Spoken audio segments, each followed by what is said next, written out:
Hello, hello, hello. Happy New Year and welcome to a new episode of the Needle Movers podcast. A podcast that brings you lessons, books, and concepts we wish we'd known earlier on in our lives. As always, in this new year, 2023, here with you is myself, Mark Jasons, and my favorite and only co-host, Valeria Tommaso. Thank you very much for saying that I'm your favorite, but I guess you haven't got any other options, do you? I had to specify that you're the only co-host. If I did have options, who knows who'd be my favorite. But yeah, if you're listening today, our episode is from the book club series, where we take you on a guide through topics from a book we've both read and hopefully give you some insights into that. And I believe we are on to season 3 now, and we decided to do something a little bit different for this season. Instead of going through very long book summaries, we're going to narrow it down a little bit more and make it more relevant for you listeners. So instead of covering 4, 5, 6 topics, we're going to break it down, make it relevant, and make it more actionable for you. Yeah, that's a So in the thing. spirit of that, I was just going to say, I think a thing about books, and we've mentioned this before, is they all have actions. And if you did actions from all of the books we've mentioned, you would have no time. So it's a nice challenge. But yeah, go ahead, Val.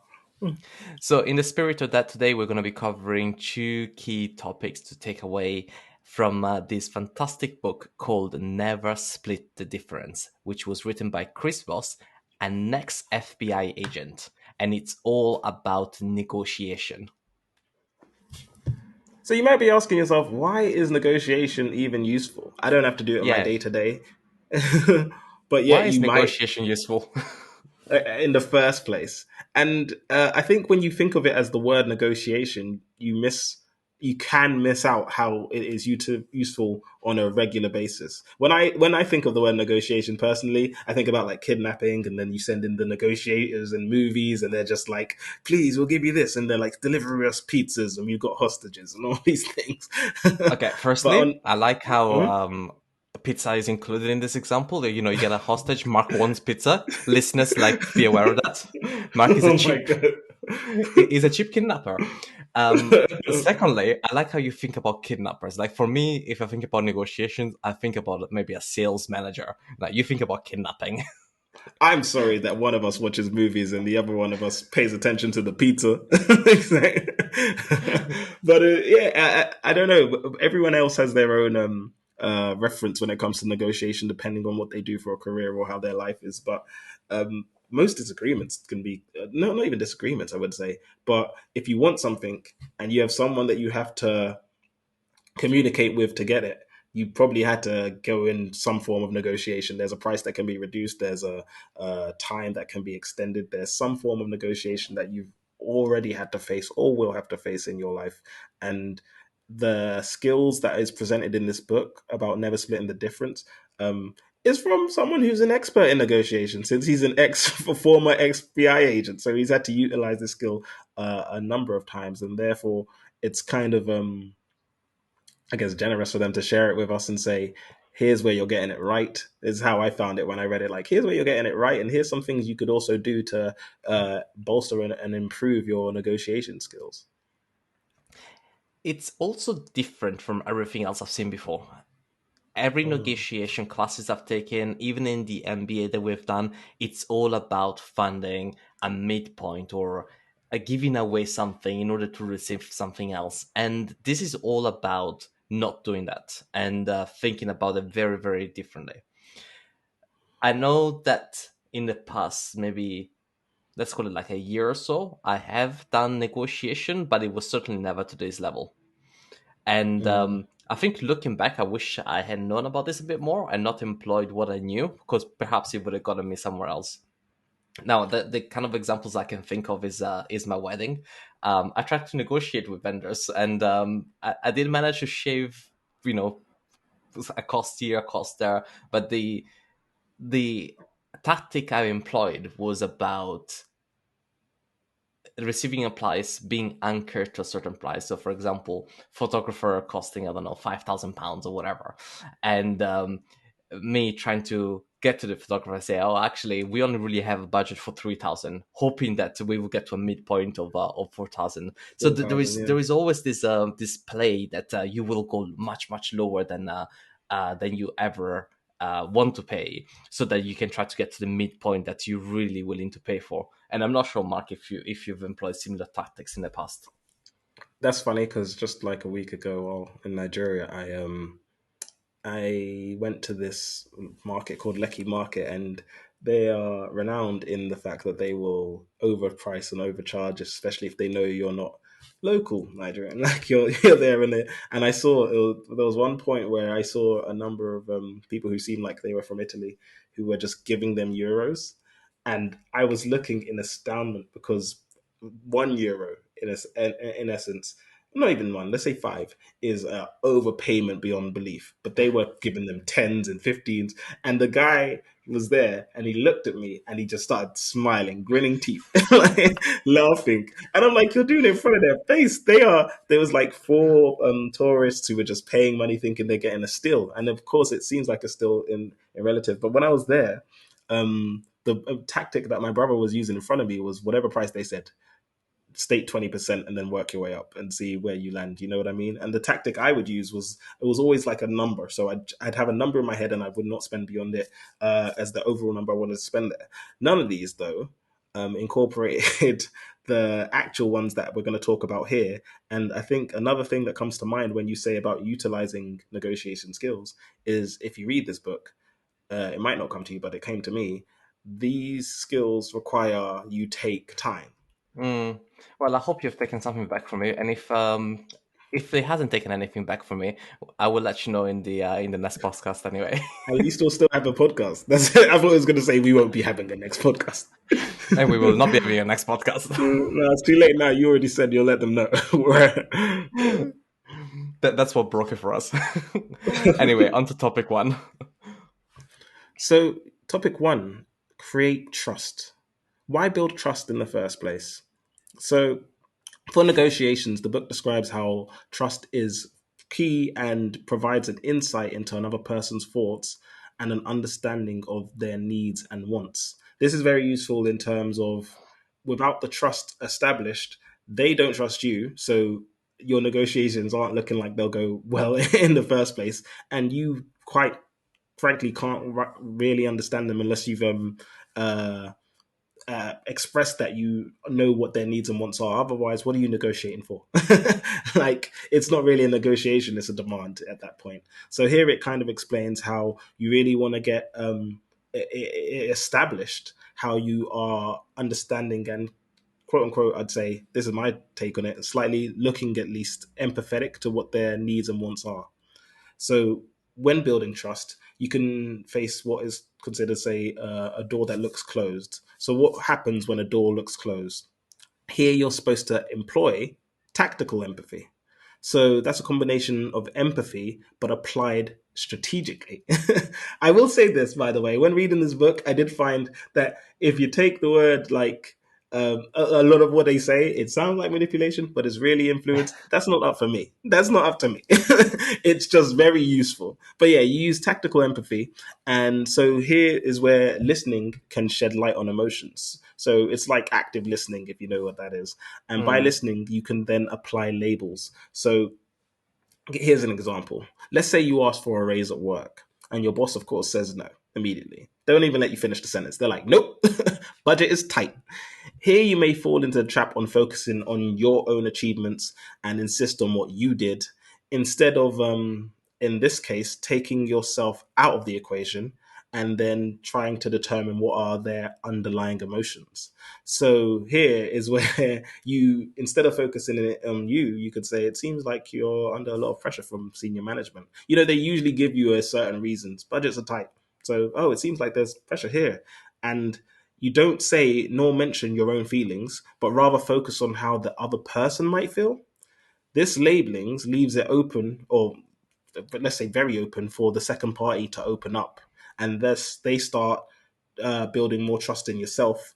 And labeling is more useful in this instance as it's pushing on your achievement would then push your boss away, right, into a corner and not do you any good. Whereas instead, this label allows the boss to level with you and maintain a healthier relationship. And once you've built that trust, that's when they'll most likely make that compromise of, oh, well, let me see what I can do. And it's expressed in the book. It's where they'll try to go to bat for you because now you've listened and it's like, yeah, this is all the reasons, and it shows that you understand and they can trust that you're empathetic to them. So that's where this tactical empathy is really good at use and useful in being employed. I've seen it done really badly where I've been in a room with someone and they've made a request out of me, and for one reason or the others, I said no. And I have seen it where they start saying all the good things that they've done. Oh, but I've done X. For example, like, Mm. I beyond my role description, I have done this for you. I have cooperated with this person, and they don't really understand. Or they don't really get to the point where they're like, okay, actually, it's not really in your hands, and because it's not in your hands, I should probably try and employ what you called or what the author called, I should say, the tactical empathy, which is empathize with the situation. Because as soon as you do that, then you get to move me to a space where I am more empathetic towards you. And perhaps I could turn around and be like, actually, you know what? I know that this situation is kind of sucky right now, and I know you can't get what you want, but when the peer review comes around or when this particular instance comes around, I will push and put in a good word for you, or I will try to do X for you. And it's understanding the situation and understanding how you can empathize with the other person that makes that difference.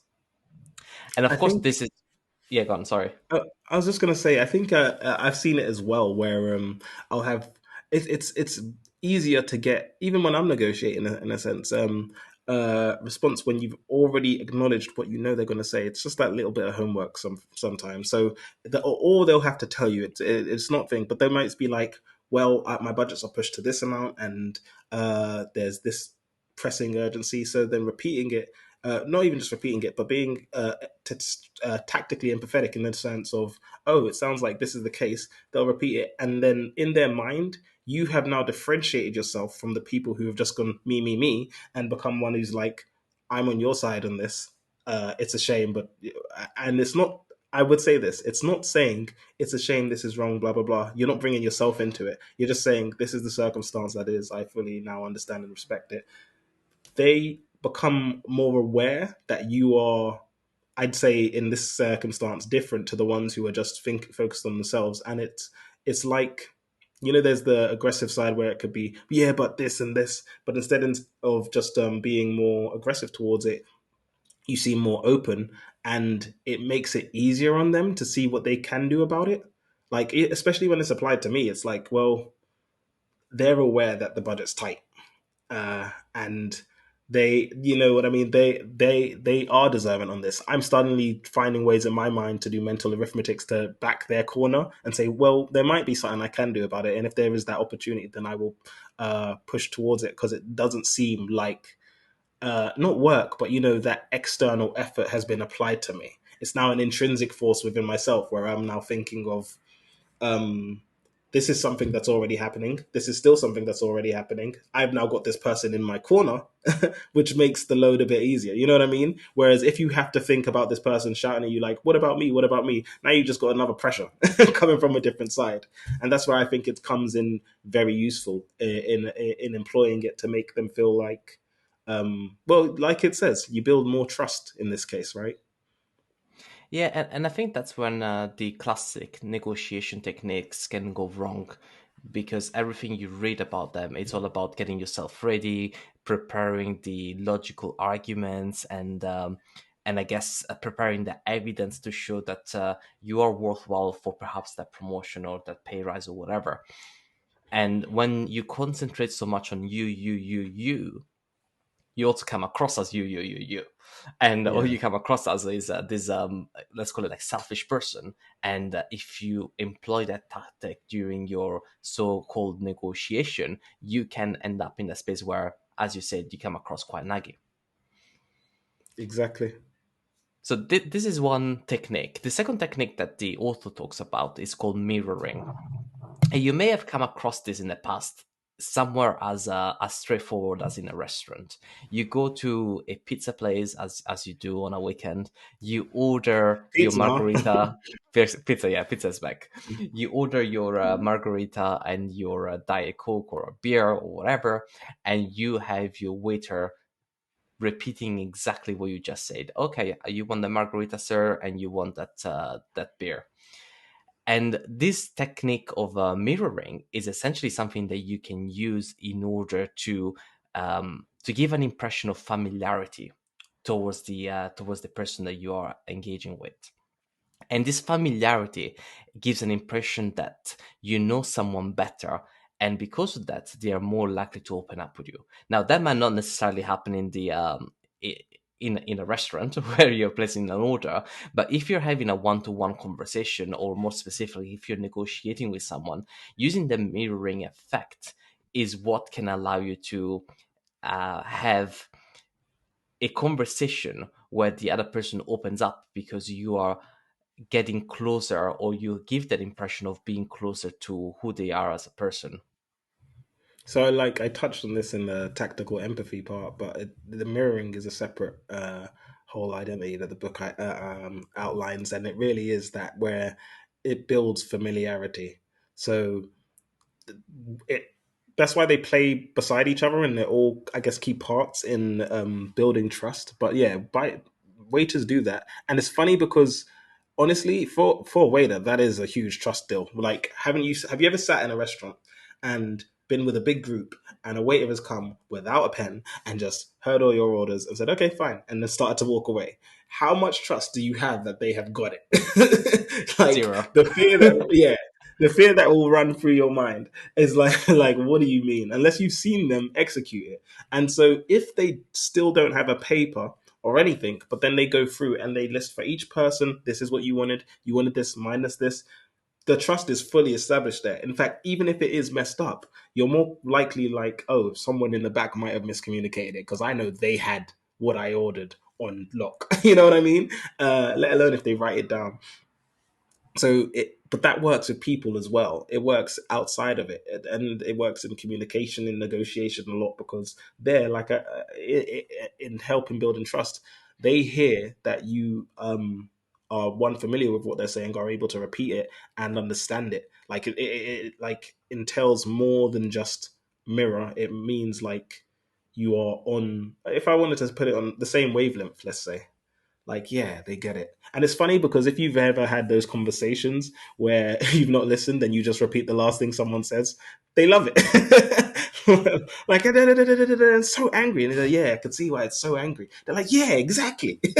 And you're like, whatever. And do not take relationship advice from Mark Jasons. I did not say relationship. Do not bring this to relationships. I'm just saying it does tend to work. And so in negotiation, it's pretty useful tool to employ as well, mirroring. So But if it does feel a little bit uncomfortable, though, one thing that you can use is use little sentence introductions. So, for example, when they say, "Oh, I'm upset because I've done all of this work and I'm not getting recognized," what you can say in response to that is, "If I understand it correctly, or from what I'm hearing, is that you feel upset because you feel like you've done a lot of work and you're not being recognized for that." And it's those little sentence introduction that make it sound a little bit more natural. It might help you, especially in the first instances where you're using this, let's call it mirroring technique, to try and earn trust with the person in front of you. yeah, and in this case, it's really with negotiating. It's that there's no money in the budget. You say, oh, there's no money in the budget. Like, even still, at least it gives them that feeling of being heard, right? It's that I've been heard. If you don't, if and especially, I think people fall into the trap of when they focus on that me. Um, they don't acknowledge what the other person has said, right? Haven't I worked this much? Haven't I done these achievements? Haven't I done all this? Did you not hear when I said that there's no budget? It's so easy to just keep cutting a conversation short. So then that's where, okay, you've now employed tactical empathy. Like, oh, it seems like you've got pressure from your senior managers, and there is no money in the budget from what you're saying. It's like they've understood me, they see where I'm coming from and all of this, and it does help you in then, I guess, flipping that person over, or reversing their not reversing, but negotiating with you. But there's one And more tactic sorry, that you can and I think employ. Go ahead. it's worthwhile mentioning it, that you can use it from both sides of the equation, depending where you're standing. You can be the person asking for the pay rise and be the person employing the mirroring from that perspective, or you can be the person receiving the request of the pay rise and you can try use mirroring in order to level up with that person. So it's interesting that you can be on both sides of the equation and it still works as a technique. Yeah, very, very true. But I was just gonna say, there's one more tactic that you can employ, which is funny. I have to talk about it, but so, say when you repeat and engage with someone, whether through mirroring or whilst building trust, there's also a particular tone you should have. So, the last part is voice. And the book talks about this, what's known as a late night FM DJ voice.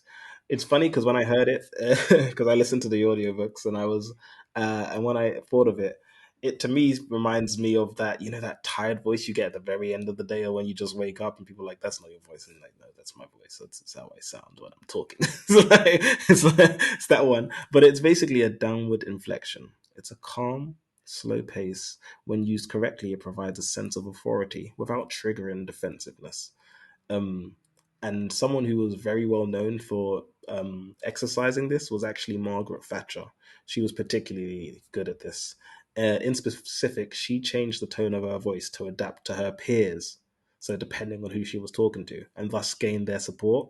But she went beyond. She went as far as doing humming exercises to lower her voice. So she knew she was employing it as a tactic to actually gain favor and gain support from people. So she'd hum and uh, yeah, lower her voice to it, which is funny to think that we're more receptive to these voices. But I was, in fact, literally the other day, I saw the way we know voices are important. I saw this guy like in 2011. He'd been homeless. He was on the street, and this guy had driven past and said, "Do your voice," and he was like, "This is the Golden Anchor News." Da, da, da, da, da. And it was just wild. And he sounded like he should have been on a radio station.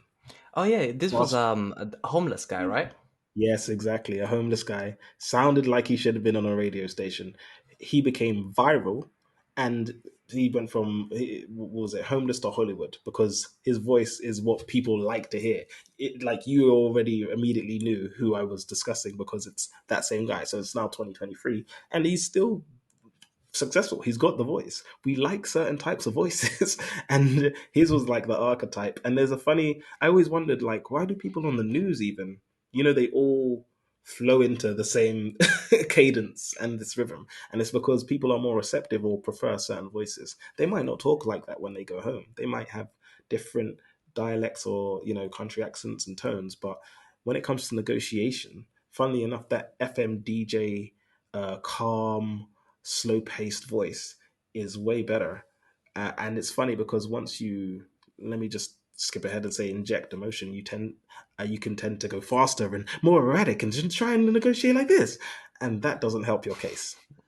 If you're not aware of how you're discussing it and how you're coming across, if you're not able to take that step back, then you're unlikely to be as heard, and it's not as likely to help you in terms of negotiating. Correct me if I'm wrong. Margaret Thatcher, going back to the example that you mentioned earlier, was the first female prime minister in the UK, right? Yes, that's correct. So, and the reason why I just wanted to clarify that is because I believe, and it still is the case, that it's a very male-dominated environment, and by Margaret Thatcher adopting her style of talking and using the downward inflection, what she was essentially doing is also she was making herself more relatable to the people that she was working alongside in order to win the support. It was very, very intelligent how she done it. As a matter of fact, I think there is a BBC clip. I think it's only a 3 minute clip that talks about how her voice changed over a period, over a tenure, and how she adopted that technique. It's incredibly fascinating to some extent, but it just goes to show that it's something really, really useful and something that can be adopted practically by anyone if they wanted to have that sort of calm voice in order to sound like an FM DJ or a late night FM DJ to win the support of someone else. I think it's really the reason why late night FM DJ is a good example from the book is because what it says is it provides a sense of authority without triggering defensiveness. You hear a late night FM DJ, you expect them to play types of songs that probably won't hype you up. You know what I mean? You're like, they know what they're about to do, and you leave them to it, and you're not like the defensiveness isn't triggered because you're not expecting like some hardcore, hype stuff. So you're like, that's it, and so you take that practice and you employ it in negotiating. And yeah, so in Margaret Thatcher's time, she was using it to adapt to each peer, right, and gain support. So yes, it might be because she was the first female prime minister, she had to go for a lower somber tone. But also it like pulls you in to, which is funny because I think in our last season too, we do discuss a number of times about how that calm person tends to win out in terms of, oh, why are they not getting angry? And as long as they're calm in like situations of stress or whatever, without seeming like they are non like apathetic, like don't they're not empathetic, if they're just calm but able to get what their point is across and stuff, that's impressive to, at least we agree, both of us, utilizing that feature and then changing your tone to make sure it relays that and gives that authority without triggering the other party is like a super skill in my mind. And that's where it's like you tie them all together, right? So you've got tactical empathy, you've got the mirroring, and then you're using the correct voice. Basically given yourselves all the weaponry. So you now think of it as like armor, head plate, and the sword and stuff and shield, and now you're able to go in and negotiate way better than if you just come with the and notice how all of this weaponry, all this defense, all of them, they're not the just the plan right behind, but it's the things you employ whilst you're there. They're like, it's almost quote unquote reactive, but it's things that not really reactive, but things that you have to be ready to utilize in the moment. Oh, this is a negotiation. Imagine you went and saying I want to raise, and they're like, you expected a yes, but instead they come with no, budgets are tight. You're like, oh, well, here goes my voice change, and here goes I'm gonna about to repeat what they say, and it should be, yeah, you should know. Oh, this is what I will be employing here. But I'm guessing it gets to the point where it's much more subconscious. It's just what you know works. And by that, I mean, yeah, for the first time, it might feel like something that's a chore or something you have to proactively think to do. But when things tend to work, you don't really have to think about it. You're just like, ah, at this point in conversations, I tend to speak slower, calmer, and just be like, oh, okay, what else is happening with you? Get what you want. By the way, I've been smiling for the last 3 minutes because I've noticed how subconsciously you've lowered the inflection of your voice.